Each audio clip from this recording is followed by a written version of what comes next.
24/7 Sports just released a brand new Big Ten quarterbacks ranking list, and man, oh man, it is a doozy. So in today's video, I'm going to react live to it. Where does Dylan Raiola stand? Is he top 10, top 5, maybe even top 3? What other Big Ten quarterbacks are at the top of the conference?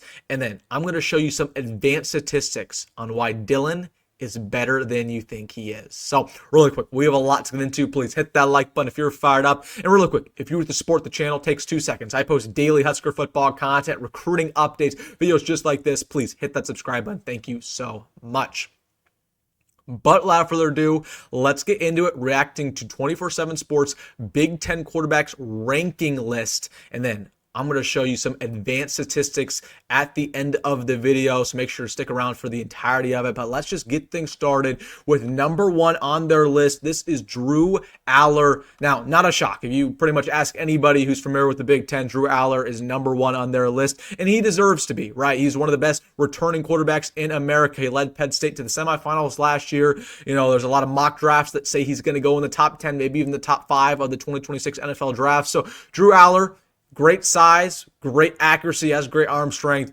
I like his game a lot. Yeah, he's number 1. So I'm not gonna get mad about that. Not gonna get mad about that. Let's go to number 2, because I can see Dylan Raiola be number 2.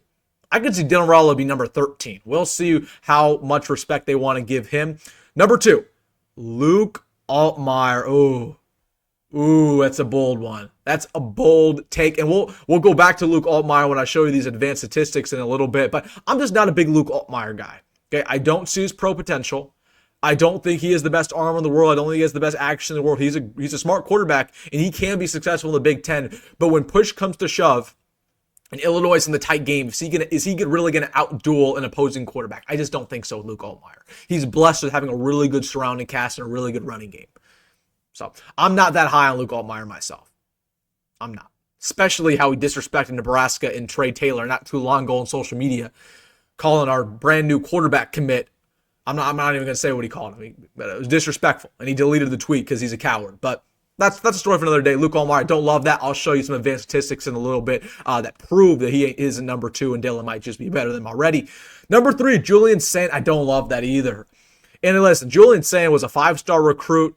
A lot of people around the country wanted him. He's a longtime Bama commit, went over to Ohio State. I like this game, but he's never started before. So it's really hard for me to believe that in his only his second year, he's already going to be the 3rd best Big Ten quarterback. And he's a great surrounding cast, great offensive line. Got Jeremiah Smith as your number 1 wide receiver. Like, it's pretty solid, but I just don't love that number 3. Where's Dylan? Oh, I thought Dylan might have been there. Number 4, Dante Moore. I do like that for Dante Moore. Dante Moore is proven. He started at UCLA in 2023. He played very well for them. He sat for a year under Dylan Gabriel. I think Dante Moore is kind of my sleeper pick for Heisman this year. Really like his game.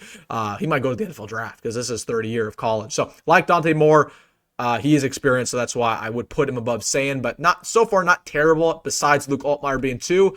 Is this where Dylan falls? No, Dylan is not number 5. They put Fernando Mendoza, which is a good pick. Good pick. I will give Mendoza some respect. He was lining up at Cal last year. He was one of the only reasons they were as solid as they were. He was basically a Lamborghini in a $50,000 house, right? So this guy is a good quarterback. Is he an upgrade from Curtis Rourke? I don't know. Curtis Rourke was pretty solid for them last year, but good quarterback. I think that's a fine rank. I think that he's better than Dylan. I'm not going to lie to you. So there we go. Number 5 is Dylan. Number 6. Yes. Okay. They put Dylan Raiola at number 6. And again, make sure to stick around. I'll show you guys some advanced statistics on why I think he might just be better than this. But listen, what do they say about Dylan Raiola? They said the game began to slow down for Dylan Raiola down the stretch last season. I don't agree with that. I don't agree with that analysis. I thought Dylan actually got worse as the season progressed. Not going to lie to you. Like, when Nebraska really started falling off, they lost. We lost, I want to say, 5 of our last 6.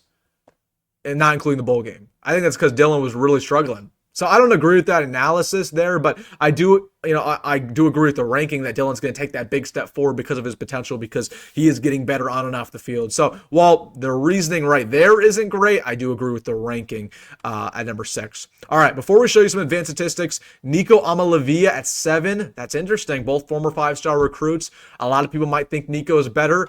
Of course, we'll see. They play in the Rose Bowl this year. That'll be a very highly anticipated quarterback battle. But Nico, Very, very good quarterback. I'll give him a lot of respect. Obviously, the NIL thing is what it is, but when you watch him on film, very good quarterback guy who can make plays with his legs. Bryce Underwood at 8. Nebraska plays him week 5, or week 4. Highly anticipated battle. That was the number 1 player in the country. So that's interesting. They put him at 8. Jordan Mailata at 9. He had a good game against Nebraska last year. We play him again this year. Jamal Williams at 10. And other than that, they got Mark Gronowski at 11. I think he's overrated for Iowa. I'm not going to lie to you. Who's last? Justin Martin from Maryland. Maryland's going to be really bad this year. Drake Lindsay at Minnesota. I don't even know who that is. I'm not going to lie to you. Maybe I don't know ball. I do not know who Drake Lindsay is. Who is Drake Lindsay? I don't even know. But Minnesota, if we don't win that game this year, I'm going to be really frustrated. So, all right, those are the rankings. And then this is another one that I want to react to. This was actually very similar. This was the same thing. This was the same thing that we just showed you. That's funny. So, okay, let's go to the advanced statistics, right? Where does Dylan Raiola stand actually against some of his counterparts in the Big Ten? Is he better than we think? This is something that I really, really want to show you. This is him compared to Luke Altmyer from last year. So, again, take into account that pretty much all these publications think that Luke Altmyer is going to be a top 2 quarterback, top 3 quarterback in the Big Ten. Luke Altmyer's advanced statistics are in green. Dylan Raiola's are in orange. Okay, Dylan Raiola had a better success rate than Luke Altmyer. He was better in regards to turnovers. He had a better sack rate. He had a better rush EPA. Barely had a worse pass EPA, right? His late down percentage, which was the worst part of Dylan's game, obviously was a lot less. His early down EPA was a lot better. So, and then a couple of these other statistics, EPA per play, right along that line, explosive rate, very similar to Luke Altmyer. So again, these are advanced statistics. They basically just show you all the efficiency in the quarterback, the success rate basically. So the success rate on early downs is the EPA, this, down, the third. Luke Altmyer, supposedly the top 2 quarterback in the Big Ten. Dylan's not even top 5. And yet Dylan's better at him in almost every single statistic. And the ones that he's not better in, it's very minimal. That's all I'm going to say. The advanced statistics don't lie. I think Luke Altmyer's a fraud. I'm not going to lie to you. And it's not just because he disrespected Nebraska, but I think he's a fraud because he has a really good surrounding cast. I think he has a good coach too. And then I want to show you this. This is actually Nico Amalavia compared to Dylan Raiola from last year. So again, very similar actually to what we just saw with Luke Altmyer. Again, Dylan's sack rate was very good. And that's something I told you guys. Like Dylan does a good job not taking sacks.